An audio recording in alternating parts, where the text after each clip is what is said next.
hopefully won't see that kind of rain around here, but not good news if you have plans outdoors for tomorrow for Mother's Day here in the area in Georgia and Florida. Yeah, not quite that level of flooding, and it's a double-edged sword for them. They have been in the middle of a 2-3 year long drought, and more rain that they can get, the better. But around here, we've been in a drought too for the last 18 or 19 months, and we can use all the rain we can get. Nothing like that, but good chances for rain tomorrow, thunderstorms, and possibly even some strong to maybe even some severe weather to talk about too. Let's go to the highs for today, though, before we get to most of the action that's already around the panhandle of Florida. We saw 80s and even a 90-degree mark in Live Oak today under all that cloud cover, very overcast sky. You see morning temperatures remained very mild, and then afternoon highs got up into the mid and upper 80s for most folks, a high of 87 here in Tallahassee, a little bit above average. Right now, we are still in the 70s, 73 Tallahassee, 73 in Thomasville. You see these dew points starting to rise a little bit. The atmosphere getting a lot more moist,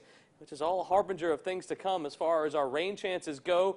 The atmosphere is going to moisten up and really provide us with good chances for rainfall for tomorrow. Right now, temperatures still in the 70s for everybody, low, middle, and even some upper 70s showing up on the map. But what we're really concerned about is some of the shower and thunderstorm activity we are already seeing. Our region pretty much dry, but it's all the action that's just off to our west. In the western panhandle, I should say, folks in Pensacola have already seen some very active weather. A tornado warning at about 9:30 our time, and actually a tornado confirmed on the ground just near the college campus there in Pensacola. That line has moved through. Nothing severe right now, but you see lots of showers and some thunderstorms actually embedded with this line.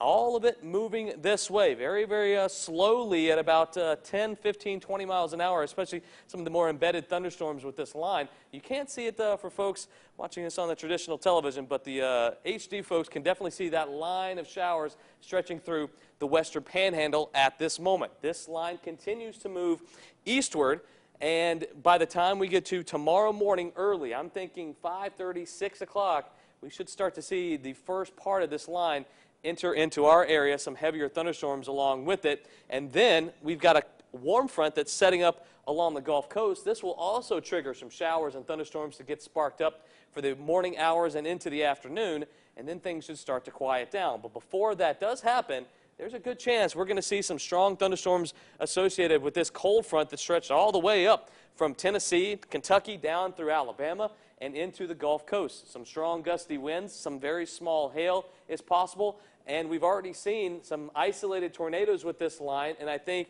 we might see one too, but it's going to be very isolated in nature. The chances are very small, but there is a chance that we do see an isolated tornado during the event tomorrow, so just be on alert. We're going to be here all day keeping you updated, so keep it tuned right here. You see the water vapor imagery in the middle and upper levels of the atmosphere. This is kind of a flow. You see the flow of the atmosphere with this image, and you see all the greens and the whites. That's all very heavy moisture, so you see most of this is upper level energy that's causing these showers and thunderstorms to get sparked up. The futurecast shows those rain chances all around for us for tomorrow morning, noon, and during the evening time and afternoon as well. Most of it will start to end by Sunday evening and into Monday morning, but we're still going to hang on with some of that moisture for the start of our work week on Monday, and things start to slowly dry out as we go throughout the work week next week. Marine forecast, small crafts exercise caution, a little bumpy out there on the water for tomorrow, especially with those showers and thunderstorms around. Your tide times posted online at WCTV.tv. So your forecast for tonight, middle, upper, and right near 70 degrees as far as our overnight lows go. Some thunderstorms will be around, and then really the thunderstorm activity gets ramped up for tomorrow afternoon. Heavy rain and some wind around, and the chances are there for some severe weather, some isolated severe storms. You see the 7-day planner. Good chances of rain for Sunday. Monday, they start to slack off a bit, and then by the middle of the work week and the end of the work week, only about a 30 to 20% rain chance, so not too bad. But have that umbrella handy for tomorrow and watch us. We'll be right here all morning, afternoon, evening long with any severe weather updates. Busy day for you tomorrow. Yep. Well, so far most of the severe weather has been up in Georgia, but it's coming to Florida pretty soon. Yeah, we've already got some severe weather in Jackson County and points off to the west of the Big Bend and the Panhandle where most of our viewers are, but a lot of this is still in southern Georgia. Now, the line that we saw that was pretty impressive about 2 hours ago has started to fizzle out, but we still have a tornado warning in effect for Coffee, Atkinson, and Clinch County. And there is the polygon right here. Right near Pearson is where the storm is. Now, there's no confirmed tornado as of yet, but National Weather Service radar continued to indicate one. What that means is conditions are favorable, and you just see that it goes off your screen. So a tornado warning not in effect anymore for anywhere in our viewing area, and that is actually the last warning in effect for the viewing area. This tornado warning off of our grid, so we won't have to worry about that. We will highlight some of the other areas that we were looking at, and that's where the tornado warning was. A pretty impressive looking cell that moved through southern Georgia near Adel, just to the north of Valdosta, through Moultrie, just to the south of Tifton, a little bit earlier, and all associated with a big squall line that held together pretty well. Started around 7:15, 7:20, we started to see the severe thunderstorm warnings pop up, and they haven't stopped since. And the tornado warnings that we saw, nothing confirmed, but indicated by radar that good rotation and a good favorable atmosphere for tornado development, but nothing had materialized. Now, we're looking at this line of showers and thunderstorms, from the east of Mariana down through Liberty County, through to the west of Panama City. That's moving east at around 40 to 45 miles an hour. This is the second wave of showers and thunderstorms. Now, a lot of folks have been calling me from Tallahassee, from Leon County, asking when we're going to see it. We've been talking all night about it in southern Georgia, but it looks like in the next hour, hour and a half to 2 hours, this line will be making its way through most of Leon County, some of the more populated areas in our viewing area. Now, nothing severe out of this line just yet, but there isn't. It doesn't mean there couldn't be by the time we get to around midnight, say 1 o'clock in the morning, but we'll be here to keep you updated. The movement of the showers and thunderstorms over the last 3 hours, you see all the warning boxes that popped up in southern Georgia, not a whole lot in the Panhandle, just over Jackson County, and just to the very, very western tip of Gaston County. Really nothing to speak of in the Panhandle of Florida, but there will be later on tonight and into early Sunday morning. We'll keep you posted every step of the way right here. But as of right now, all clear in Florida. We'll have the rest of your 7-day forecast, including that President's Day week forecast, coming up. All right, so we saw what was going on locally in the bigger view. You see that area of low pressure? That's spinning right near Alabama, the border of Alabama and Mississippi. All of that pushing off to the east at a pretty good clip, moving 45, 50 miles an hour. Once we get done with the heavy weather for tonight and early tomorrow morning, we should start to see breezier conditions for Sunday and everything starting to calm down. So just bear with us for another 4 or 5 hours. If you have to stay up, get a pot of coffee on. We'll let you know and keep you updated every step of the way while this severe weather threat is over. Low pressure system moves on out. High starts to move in by Monday, and that's when we see our windy weather continue. Maybe even a little cooler, too, by the time we get to Monday morning and into Monday afternoon. Some near average temperatures and not so muggy and nasty. You see a little bit of sunshine that we haven't seen in a few days. Not the best day to be out on the water at all for tomorrow. Small craft advisory all day. Gale force winds are possible, especially a couple of miles offshore. Seas 8 to 10 feet and very rough in the bays and protected waters.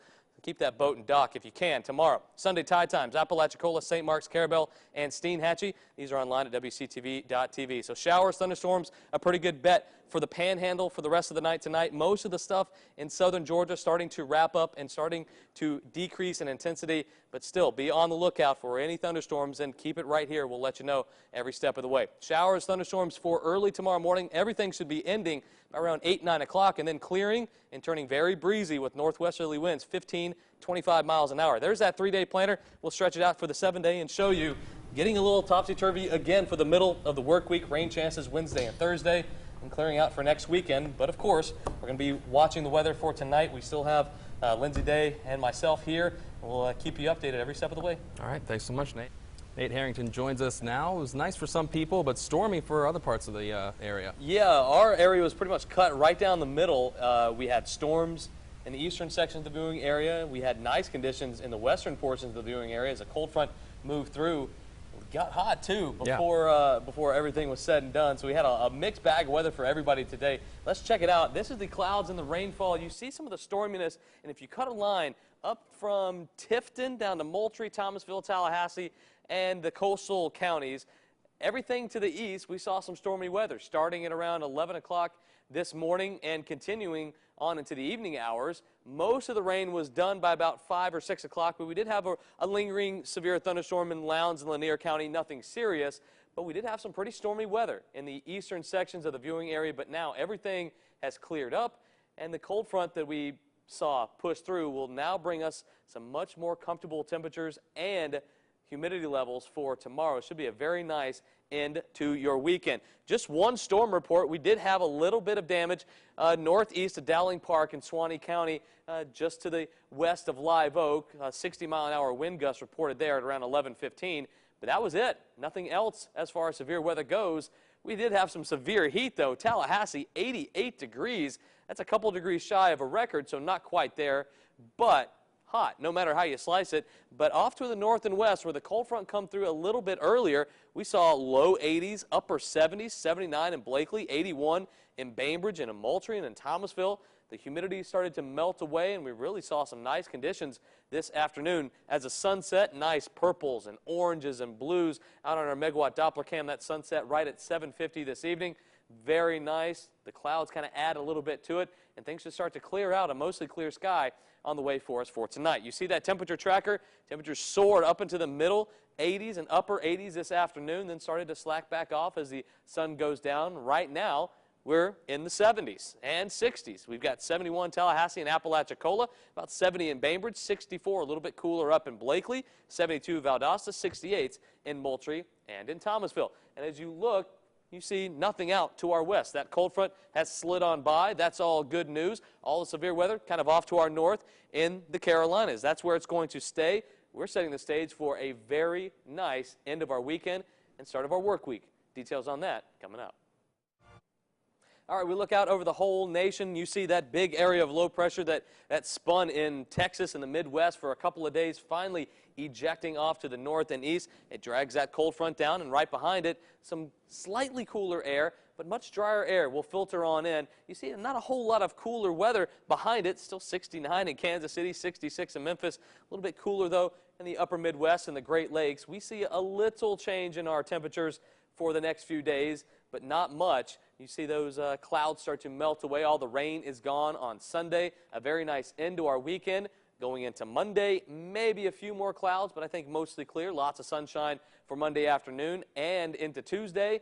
And then we start to introduce more shower chances and maybe even a little bit more humidity by the time we get to later on in the work week. But still, a pretty nice start. Bright sunshine, some breeze out on the water for tomorrow. Northwest winds 10 to 15 knots, seas 2 to 3 feet, and a light to moderate chop on the bays and protected waters. That water temperature coming up just a little bit too. Your tide times are posted online at wctv.tv/weather. You can find all sorts of other weather information on there as well. So mostly clear and a little bit cooler. I think middle and upper 50s for most folks, right near 60 near the coast. Bright sunshine, absolutely gorgeous day for Sunday. Warm but a comfy 80 degrees. I think the humidity goes bye-bye, and we really welcome in some nice conditions for Monday, the start of our work week, and into Tuesday. Those morning lows will be very comfortable in the low and middle 50s, and the 7-day planner looking pretty good. Best chance of rain we've got is next weekend, so it's a very nice days, although it's going to be back warm again, way above average. At least the humidity will be low for the first part of our work week. That's all the forecast we can all agree looks pretty good then. I think it looks nice. All right, thanks, Nate.